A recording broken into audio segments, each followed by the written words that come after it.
CEAP, Centro Espírita Altivo Panfiro. Uma casa de amor. Bom dia aos nossos ouvintes. Que Jesus abençoe a nossa manhã de estudos. Iniciaremos o estudo do livro Obras Póstumas. Leitura do Evangelho, a prece, e vamos dar continuidade. Capítulo 8.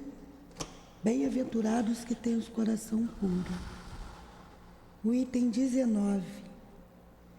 Deixai vir a mim os pequeninos, porque eu possuo o alimento que fortifica os fracos.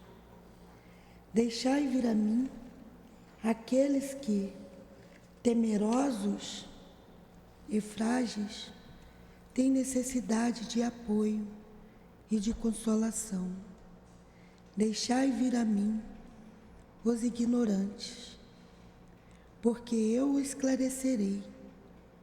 Deixai vir a mim todos aqueles que sofrem, a multidão dos aflitos e dos infelizes. Eu lhes ensinarei o grande remédio para aliviar os males da vida, o segredo para curar suas feridas. Qual é, meus amigos, esse bálsamo poderoso que possui tanta virtude? Esse bálsamo que se aplica sobre todas as chagas do coração e consegue curá-las. É o amor, é a caridade. Se tiverdes este fogo divino, o que podereis temer? A todos os instantes da vossa vida direis: meu Pai, que seja feita a vossa vontade e não a minha. Se vos agrada experimentar-me pela dor e pelas atribulações, sede bendito, porque é para o meu bem. Eu o sei, que a vossa mão pesa sobre mim. Se vos agrada, Senhor, ter piedade da vossa frágil criatura, dar ao seu coração as alegrias permitidas, sedes ainda bendito, mas fazeis que o amor divino não adormeça em sua alma, e que incessantemente ela faça subir até vossos pés a voz do seu reconhecimento. Se tiverdes amor, tereis tudo o que se pode desejar na terra. Possuireis a pérola preciosa, que nem os acontecimentos, nem a maldade daqueles que vos odeiam e perseguem, poderão vos arrebatar. Se tiverdes amor, tereis colocado o vosso tesouro lá onde os vermes e as ferrugens não podem atacá-lo. E vereis desaparecer de vossa alma tudo que possa manchar a sua pureza. Sentireis o peso da matéria diminuir dia a dia, e como o pássaro que plana nos ares e não se lembra mais da terra, subireis incessantemente, subireis sempre, até que vossa alma, inebriada, possa saciar-se da verdadeira vida do seio do Senhor. Um espírito protetor. 1861. Médico Jesus, ajuda-nos neste estudo que iremos realizar. Permita que o teu enviado, o nosso Allan Kardec, nos inspire na obra que ele escreveu. Em nome dele, em nome do altivo e da direção espiritual da nossa casa de amor, em nome do amor, do nosso amor, do teu amor, Jesus, e do amor de Deus, nosso Pai, iniciamos então os estudos desta manhã. Que assim seja. Graças a Deus. Então vamos lá. Paramos numa comunicação dada no dia 30 de abril de 1856, na casa do senhor Rustan. Qual a página? A médium é a senhora Jafé, 276, página 276. É aquela médium sonambúlica, né, Carmen? Muito bom esse estudo, né? Muito bom. A gente interrompe, mas leio em casa todas essas questões aqui. Vamos lá, pode ler aí. Primeira revelação da minha missão. Eu assistia há algum tempo às sessões que se realizavam na casa do senhor Rustem. E aí começara a verificação do meu trabalho, que deveria formar mais tarde o Livro dos Espíritos, numa sessão privativa, a qual assistiam apenas 7 ou 8 pessoas. Comentava-se sobre diferentes coisas relativas aos acontecimentos que poderiam provocar uma transformação social. Quando o médium, segurando a cesta, escreveu espontaneamente o que se segue. Quando a hora soar, deixá-lo-eis, apenas aliviareis vossos semelhantes. Individualmente o magnetizarei, a fim de curá-lo. Depois, cada um no posto que lhe foi preparado, pois tudo será necessário, uma vez que tudo será destruído, ao menos por um instante. Não haverá mais religião, e uma será necessária, porém verdadeira, grande, bela e digna do Criador. Os primeiros fundamentos já foram colocados. Quanto a ti, Rivaio,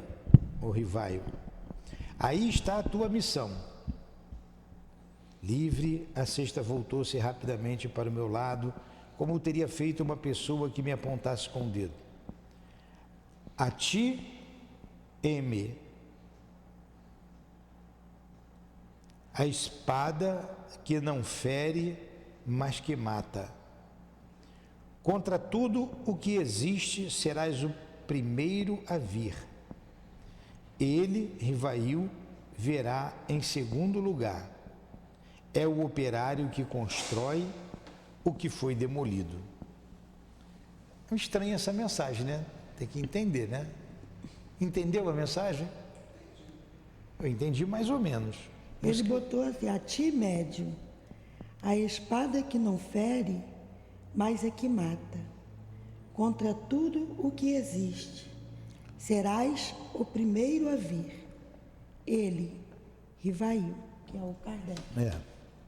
Verá em segundo lugar. O M ali é de médium? Não. É o nome de uma pessoa. Está com o nome maiúsculo, não é médium. Eu acho que é médium. Não, é uma pessoa. Que é o médium. É o senhor M, está ali embaixo, observação. Ó. O senhor M, que assistia a esta reunião, era um rapaz de opiniões radicalíssimas, comprometido nos negócios políticos e que era obrigado a não se colocar muito em evidência.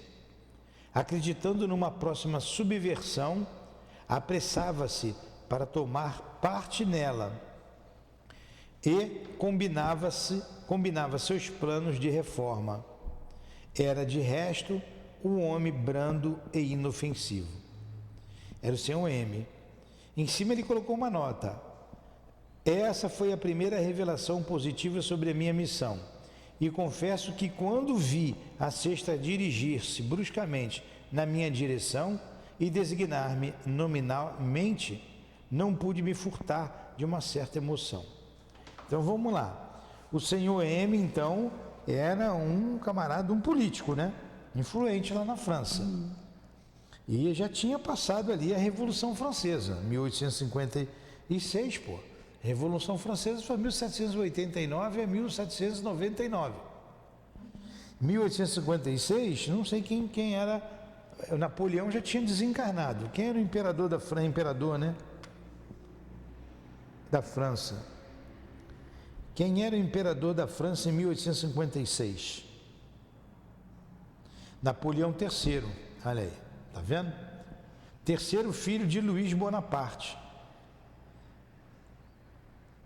Foi imperador dos franceses de 1852 a 1870. Ontem eu estava falando isso para Dália. Era Napoleão III.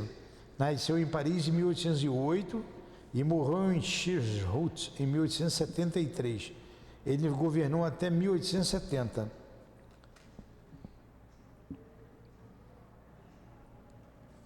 Agora, esse camarada devia estar ligado a ele, né? Devia estar ligado a ele. Eu não sei o nome do Napoleão III. Vamos botar aqui. Napoleão III. Não. Era Napoleão III. Não. Como era o nome de Napoleão III? Charles Louis Napoleão Bonaparte. Ou Luiz Napoleão. Eu não sabia. Então, esse estava envolvido na política, o senhor M. Vamos ler a resposta de novo? Quando a hora soar, deixá-lo-eis.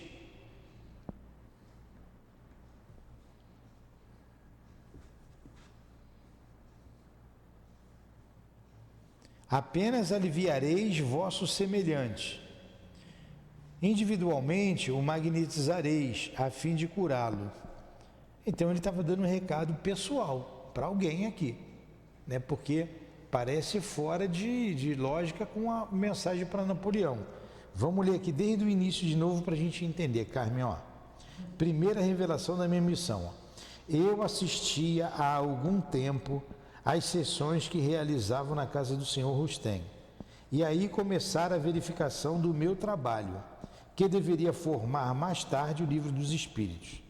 Numa sessão privativa, a qual assistiam apenas 7 ou 8 pessoas, comentava-se sobre diferentes coisas relativas aos acontecimentos que poderiam provocar uma transformação social quando o médium, segurando a cesta, escreveu espontaneamente. O que segue? Quando a hora soar, deixá-lo-eis, apenas aliviareis o vosso semelhante. Individualmente o magnetizareis a fim de curá-lo. Depois, cada um no posto que lhe foi preparado, pois tudo será necessário, uma vez que tudo será destruído, ao menos por um instante. Então, devia estar falando da política. Vai ser tudo destruído? Do Livro dos Espíritos. Não haverá, ou então do Livro dos Espíritos, né? Da crença, né? Não haverá mais religião.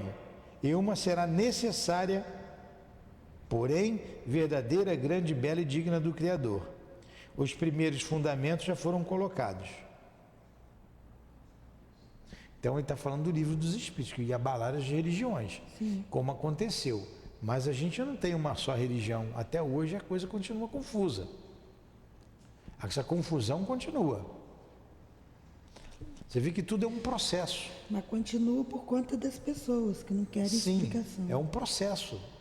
Não tem mágica. Deus não impõe. É mágico, não tem mágica. Não impõe. Você agora é diferente. Não. Você que tem que se transformar. Quanto a ti, Rivail, aí é que há a mensagem para ele, para Kardec. Quanto a ti, Rivail, aí está a tua missão. É o mesmo Espírito que está ali É o escrito. mesmo Espírito. Isso. Quanto a ti, Rivail, aí está a tua missão. Então a missão de Rivail era essa, ir acima. Não é? Porque ele vai botar entre parênteses aqui que o Espírito apontou para ele a cestinha. Sim. Vamos pular essa parte entre parênteses, para a gente entender. Ó. Quanto a ti, Rivail, aí está a tua missão. A ti, M, a espada que não fere, mas que mata. Contra tudo que existe, serás o primeiro a vir. Não é a ver. Quanto a ti, contra tudo que existe, será o primeiro a vir. Esse M aqui é esse aqui, ó. Não pode falar. Está ali embaixo, o Senhor M. Né? Cadê? Vai, continua. Deixa eu ver, para eu entender, porque até agora eu não entendi. Eu estou dando a aula e não estou entendendo. Lê, me mostra aí. Continua lendo isso dentro. Vai lá. Quanto a ti, M, a espada que não fere, mas que mata, contra tudo que existe, serás o primeiro a vir. Não sei se é ir para o plano espiritual. Ele, Rivail, virá em segundo lugar. É o operário que reconstrói o que foi demolido. Então, o Kardec virá em segundo lugar. Deve ser para o plano espiritual. É isso que eu estou entendendo. Não é isso? Uhum. Eu entendi dessa forma. Ele está dizendo, E você, Rivail, virá em segundo lugar. É o operário que reconstrói o que foi demolido. Então, ele está reconstruindo o quê? A religião. O que está sendo demolido. Porque a França estava destroçada. Depois de Napoleão Bonaparte, depois da Revolução Francesa, a igreja já não tinha voz ativa nenhuma. Mas ele fala aqui dos objetivos de Jesus. Sim, os objetivos são de Jesus, claro. Moisés estruturou e ele lá, o Kardec veio organizar. Pode continuar aí. Então é isso. Eu acredito que seria o Espírito de verdade falando com ele. Porque ele fala, quando a hora soar, deixá-lo-eis, apenas aliviareis vossos semelhantes individualmente, ou magnetizareis a fim de curá-lo. Aí eu não sei que curá-lo, o que era aí, mas me parece um Espírito bem elevado. Então vamos ler de novo. Quando a hora soar, deixá-lo-eis. O que significa isso? Quando a hora soar, deixá-lo-eis. Apenas aliviareis vossos semelhantes.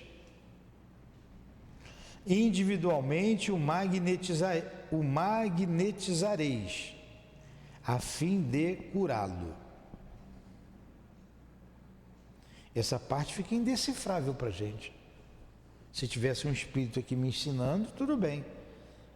Quando a hora soar, deixá-lo-eis. Deixar o quê? Deixar a quem? Apenas aliviareis vossos semelhantes. Individualmente o magnetizareis a fim de curá-lo. Deve estar sendo direcionado a alguém. Correto? Sim. Está sendo direcionado a alguém. Depois, cada um no posto que lhe foi preparado, pois tudo será necessário, uma vez que tudo será destruído, ao menos por um instante. Quer dizer, vai abalar as bases da religião. Sim. Isso que vai ser destruído, pelo menos por algum instante. Não haverá mais religião, e uma será necessária, porém verdadeira, grande, bela e digna do Criador, que é a doutrina dos Espíritos, que ele está se referindo aqui, correto? Sim. Os primeiros fundamentos já foram colocados, a base para se formar o livro dos Espíritos, que viria no ano seguinte. Reticências. Quanto a ti, Rivaio, aí está a tua missão. Então, a missão dele é de abalar essas bases abalar as bases da religião. Essa é a missão dele. Destruir para reconstruir, que acima de tudo está Jesus. Colocou aqui a Adilane. Acima de tudo está Jesus. Ratieme, que eu não sei quem é. A espada que não fere, mas que mata. Contra tudo que existe serás o primeiro a vir. A espada que fere, mas que mata. Não fere, mas que mata. Contra tudo que existe serás o primeiro a vir. Quer dizer, vai ser o primeiro a desencarnar. Rivaio virá em segundo lugar. É o operário que reconstrói o que foi demolido. Inicialmente eu entendi como se fosse aquele ato de fé de Barcelona. Não. Aquilo ali foi depois, aquilo foi bem depois. Foi depois do lançamento do Livro dos Espíritos das Obras, que o bispo queimou. Aquilo foi depois. Ele está falando aqui desse início. O que a gente tem que entender o contexto histórico da França. A França, os principais filósofos europeus estavam na França. E era a época do iluminismo, né? Estava vindo o iluminismo, veio o século XVIII com o iluminismo, não é isso? XIX. As ideias, os grandes filósofos. Então, a igreja estava desacreditada. O homem não acreditava mais na igreja. Surge, então, uma doutrina nova, que é a doutrina dos espíritos. As universidades não atendiam às dores do homem. Não atendiam. E esses filósofos eram, na maioria, materialistas, todos eles materialistas, né? Augusto Comte, Haeckel. Mais a igreja. Ninguém aguentava mais o poder da igreja. Aí houve a revolução foi para isso. Mas aqui é bem após a Revolução Francesa. Mas ainda estava ali os resquícios da Revolução. E Napoleão Bonaparte foi filho da Revolução. E passou ali depois para o filho, Napoleão III, né, que era neto dele, na verdade. Acho que era sobrinho, não é? Sobrinho, né? Eu não lembro direito. Só tem que pegar aí. Ponto. Nota, essa foi a primeira revelação positiva sobre minha missão. E confesso que quando vi a cesta dirigir-se bruscamente na minha direção e designar-me nominalmente, não pude me furtar de uma certa emoção. Isso aí Kardec dizendo. Ele diz mais, o senhor M, que assistia à reunião, era um rapaz de opiniões radicalíssimas, comprometido nos negócios políticos e que era obrigado a não se colocar muito em evidência. Acreditando numa próxima subversão, apressava-se para tomar parte nela. Acreditando numa próxima subversão, questão política. Apressava-se para tomar parte nela, e combinava seus planos de reforma. Era de resto um homem brando e inofensivo. Aí não quis identificar a pessoa, o rapaz, para não ter problemas lá com ele, né? A política. Eu acho que agora deu para entender, né? O importante é que a missão de Kardec era reconstruir o que seria destruído. Sim. E o que nós vimos, né? Isso aí que é a base, esse é o entendimento. Agora eu entendi. E que essa nova religião, até o Kardec coloca no livro dos médiuns, que ele acreditava depois de 3, 4 gerações, essa crença seria espalhada pelo mundo inteiro. De tão lógica que ela havia assim, nós também havíamos assim. Só que isso não aconteceu. Não aconteceu por causa dos homens. Não aconteceu por causa dos homens. Será que o Brasil vai ser mesmo a pátria do Evangelho, o coração do mundo? Tem outro? Foi designado para isso, mas se os homens não quiserem? Os homens somos nós. Pois é.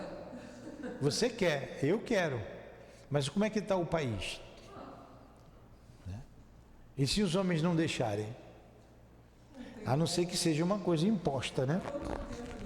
Aí essa árvore novamente tem que ser transplantada daqui para um outro lugar.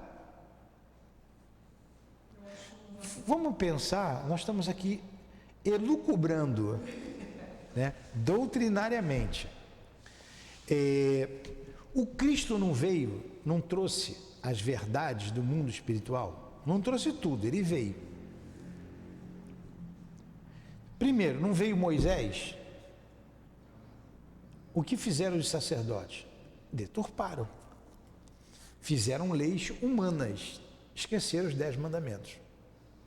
O Cristo vem, ratifica os 10 mandamentos e traz mais coisas, fala da vida futura, fala da lei do amor, fala do amor e da vida futura, né? Basicamente isso, fala da reencarnação.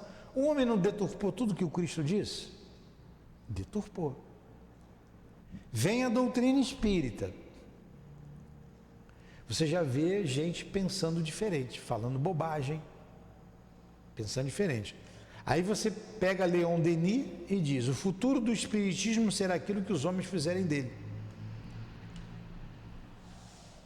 A pérola, a gota d'água que cai da chuva, transforma-se em pérola quando cai sobre uma folha, ou em lama, ou faz lama quando cai no barro, quando cai no chão.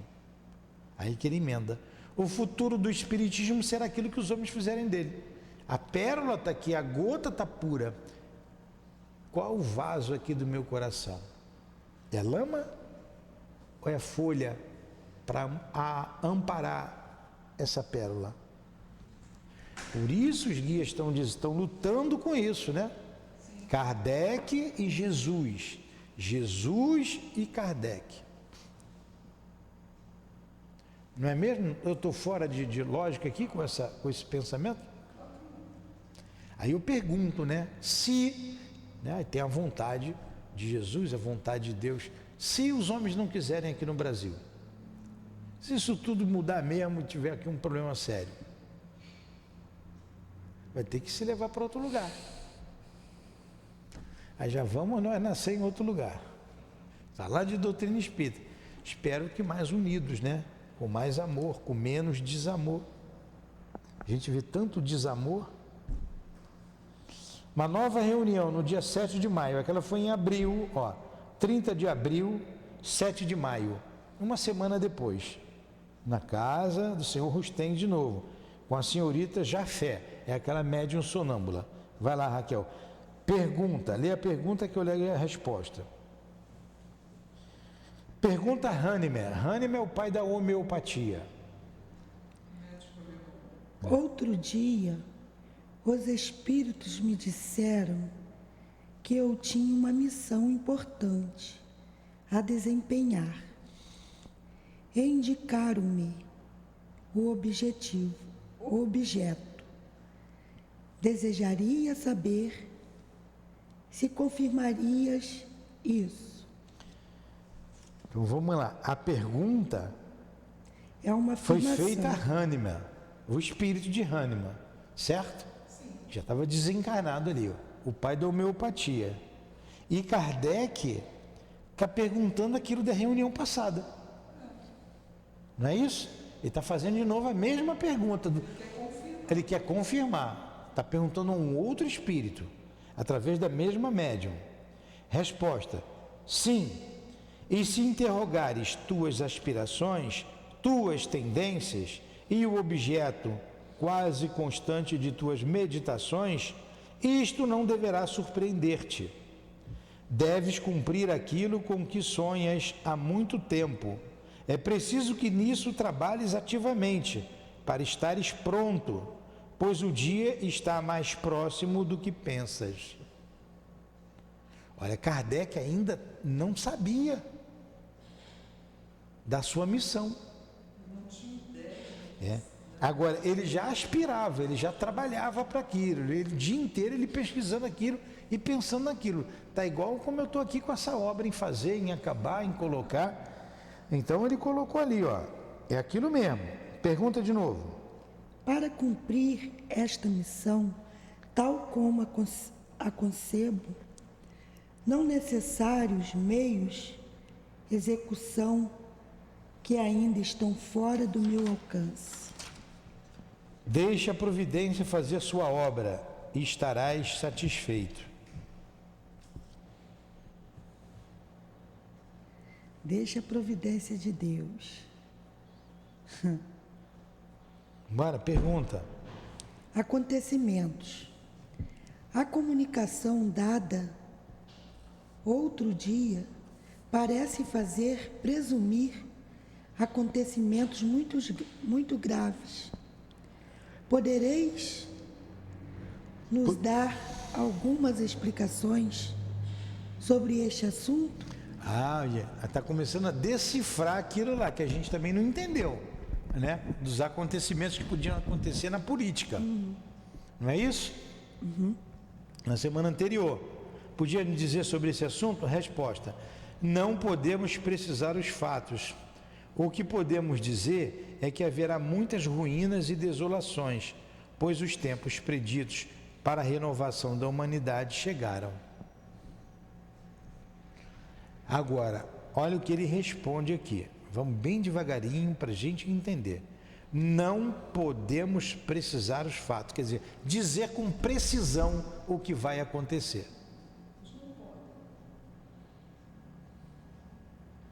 O que podemos dizer é que haverá muitas ruínas e desolações, pois os tempos, ele não falou o tempo, os tempos preditos para a renovação da humanidade chegaram. Um deles é esse aí. Aí vamos lá. A gente vive. Quem causará esta ruína? Vai, pergunta. Quem causará esta ruína? O senhor mesmo fez a pergunta, ué. Vai.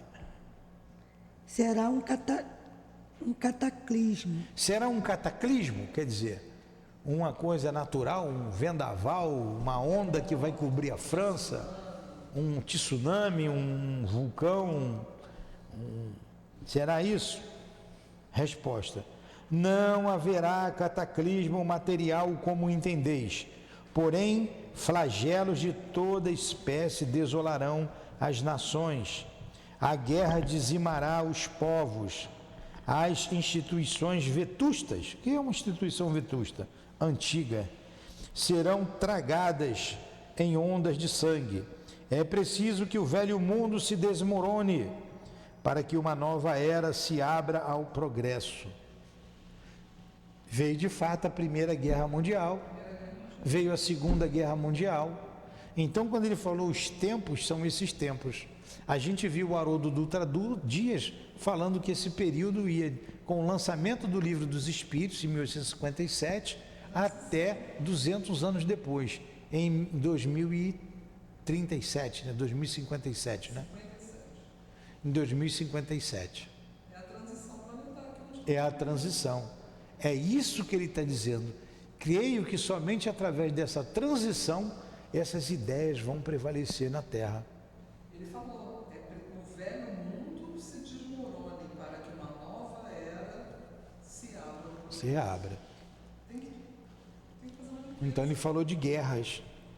E aconteceram duas. A Europa continua em guerra. Tá? Estamos na iminência até de um conflito. Aí tu vê aqui o Brasil fazendo o que está fazendo, né? Doido para se meter em enrascada. Estava tudo bem, meu Deus. Caramba. Pergunta. A guerra não se circunscreverá, então, a uma região? Não, ela abrangerá a terra. Tudo quanto é lugar. Pergunta. Nada, entretanto, parece pressagiar, neste momento, uma tempestade próxima.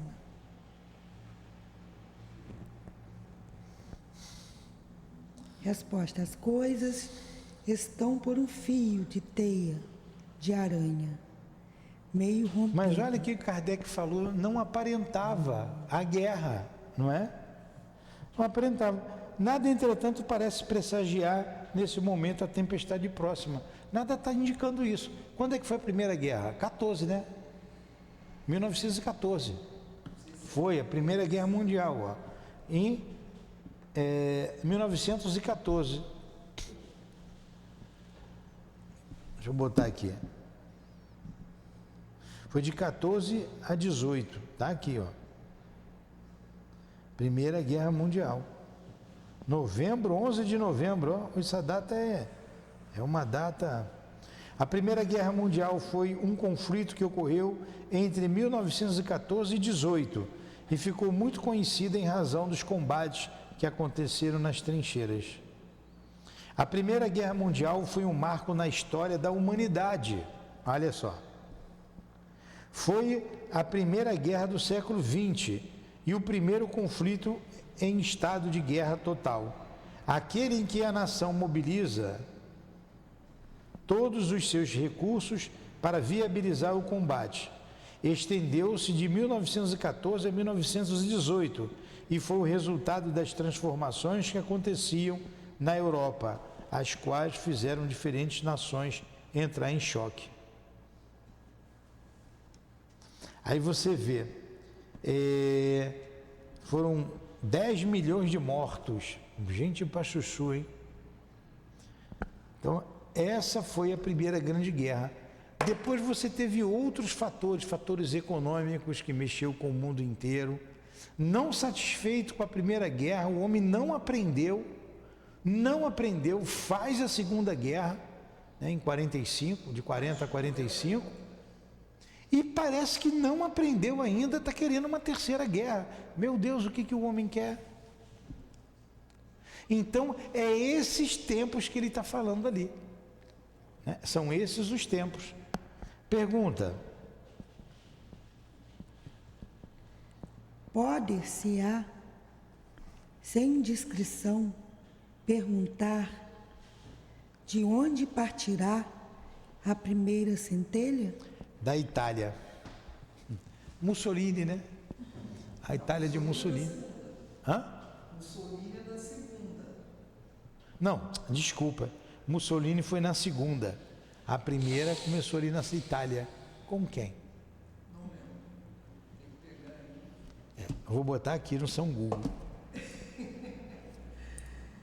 só perguntar a centelha da segunda, da primeira A guerra. centelha da Primeira Guerra Mundial. O assassinato de Francisco Ferdinando, então um príncipe do Império Austro-Húngaro, por um jovem integrante do grupo Mão Negra. A centelha final para o conflito foi isso. Eu não sei sobre isso. Esse é o final. Essa Mas, é enfim. a primeira. Vamos lá. Primeira Guerra Depois, Mundial. em maio, aquela ali, um mês depois, né? Ou agora na sessão na casa do seu Baldim. Olha, ele fez uma reunião no dia 30 de abril, depois no dia 7 de maio, uma semana depois, do dia 7 para o dia 12, mais uma semana, né? Menos de uma semana depois. 5 dias depois, agora na casa do seu Baldim. Acontecimento. Pergunta. Buda, que pensais do Sr. M? É um homem que terá influência nos acontecimentos? Muito ruído, ele tem boas ideias, é um homem de ação, mas não é uma cabeça. Bora, Dilane. Deve-se-á tomar ao pé da letra o que foi dito, que lhe cabe o papel de destruir o que existe? Não quiseram personificar nele o partido cujas ideias ele representa. Posso manter relações de amizade com ele? No momento, não. Correrias perigos inúteis. O senhor M, que dispõe de um médium, diz que precisaram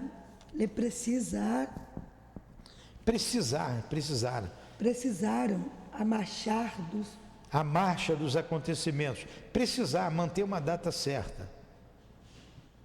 por assim dizer, para uma data fixa? Será verdade? Sim, fixaram-lhe épocas, mas foram espíritos levianos que falaram com ele, ó, que não sabem mais do que ele e que exploram sua exaltação. Sabes que não devemos absolutamente precisar as coisas futuras. Os acontecimentos pressentidos certamente se darão em tempo próximo, mas que não pode ser determinado. Poxa, tempo próximo, 1856 para 14, quantos anos são? 18 anos. O próximo dele, para daqui a 18 anos. 18 anos, muitos anos depois. Muitos anos depois. E o seu M não era a cabeça de tudo. Era político de alguma coisa lá Era um na político lá, influente e tal, mas não era a cabeça. É. Agora você vê ele empolgado, espírito leviano, tomou ele. E foi aconselhado a Kardec, não anda com ele agora não, que é perigoso. Estava envolvido em política, Seria mesmo. em tramas. Os espíritos disseram que chegaram os tempos em que as coisas devem se cumprir. Que sentido é necessário atribuir a estas palavras? Para coisas dessa gravidade, o que são alguns anos a mais ou a menos? Olha só. Elas jamais acontecem bruscamente, como um raio, mas são longamente preparadas por acontecimentos parciais, que delas são como precursores, tal como os ruídos surdos que precedem a erupção de um vulcão. Pode-se por dizer-lhes que os tempos chegaram, sem que signifique que as coisas se darão amanhã. Isto quer dizer que estás no período em que elas acontecerão. Cara, como é que você entende os espíritos quando diz em breve? Né? São chegados os tempos, né? Os espíritos não disseram? São chegados os tempos em que o trovão reboará. Pois é um processo. Não é para amanhã. Há quantos anos nós estamos aí com a doutrina espírita? 160 e quase 170 anos, do Livro dos Espíritos para cá. Quase 170. O Chico falou que são 200 anos. Então vai até 1857. Olha o processo.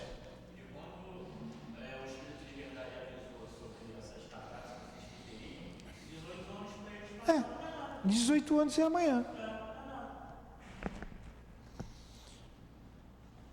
Pergunta. Confirmais o que foi dito, de que não haverá cataclismo? Kardec é chato, né? Pô, não tem cataclismo? É isso mesmo? Já tinha perguntado, eles falaram que não. Falaram que é uma questão moral, né? Pô, me perdoe o Kardec, eu tô chato aqui no bom sentido, né? Ele é pesquisador, né? Ele é pesquisador, perquiridor. Você vê que ele foi perguntar a um outro espírito, em outra residência, agora. E a média era a mesma, né? A senhora Jafré. Resposta: sem dúvida, não devem temer nem o dilúvio, nem o abrasamento do vosso planeta, nem outras coisas desse gênero, pois não se pode dar o nome de cataclismo a perturbações locais que se têm produzido em todas as épocas. Haverá apenas um cataclismo moral, do qual os homens serão os instrumentos. É esse que a gente está vivendo aí. Hã? É esse que a gente está vivendo É aí. esse que a gente está vivendo agora. Tá brabo, Estamos no meio do furacão. O furacão explodiu? O vulcão explodiu? Não. Mas está na iminência de explodir. Cataclismo moral. Hã? Cataclismo moral. Cataclismo moral. Estamos de novo, estamos sentados no vulcão, em cima. Tá? Ele está ruindo, ele está fazendo barulho, como ele colocou lá, desde o Livro dos Espíritos. E está chegando a hora, está chegando a hora, está chegando a hora. Depois, na casa da senhora, na senhora Rustang de novo, isso em 10 de junho. Aí já se passaram o quê? Tá doido? Era 12 de maio. É. Quase um mês, de 12 de maio foi para 10 de junho. Só que a gente já está com mais de uma hora aqui de estudo. Está tão bom? Já são 15 para as 11, está na hora de parar. Aí a gente continua no 10 de junho, que ele vai falar agora do Livro dos Espíritos. Aí ele vai falar de novo da missão dele ali embaixo, ó. Aí a gente vê semana que vem isso aqui. Muito bom, né? Agora você vê, está aqui o livro Obras Póstumas. Quantas pessoas conhecem essa obra, hein? Esse livro é muito bom. Muito bom ele. Que Jesus abençoe o nosso esforço. Obrigado, Allan Kardec, amigo querido. Obrigado. Estamos estudando, estamos agora mergulhados na carne e precisamos fazer a parte que nos compete, que é dar continuidade à pureza doutrinária, a mantermos-nos firmes com Jesus e com os Espíritos do Senhor, designados por Ele para esta grande revolução moral que acontecerá em nosso planeta. Que esta casa faça a sua parte importante, na divulgação do Evangelho, do Teu Evangelho, Jesus, e da doutrina espírita. Como dizem os nossos guias, com o Mestre Kardec e contigo, Senhor. Ajuda-nos a mantermos-nos firmes, disciplinados, seguindo sempre em frente. Não importa o que aconteça ao nosso lado, que estejamos sempre contigo, Jesus, e com o Mestre Kardec. Que o nosso irmão altivo nos direcione sempre, ele com os espíritos guias desta casa de amor, as irmãs que tanto admiramos e amamos, os irmãos, a minha amada Lourdinha, em nome deles, em nome do amor, do teu amor, Jesus, do amor de Deus acima de tudo. Encerramos então os estudos da manhã de hoje, em torno do livro Obras Póstumas. Que assim seja.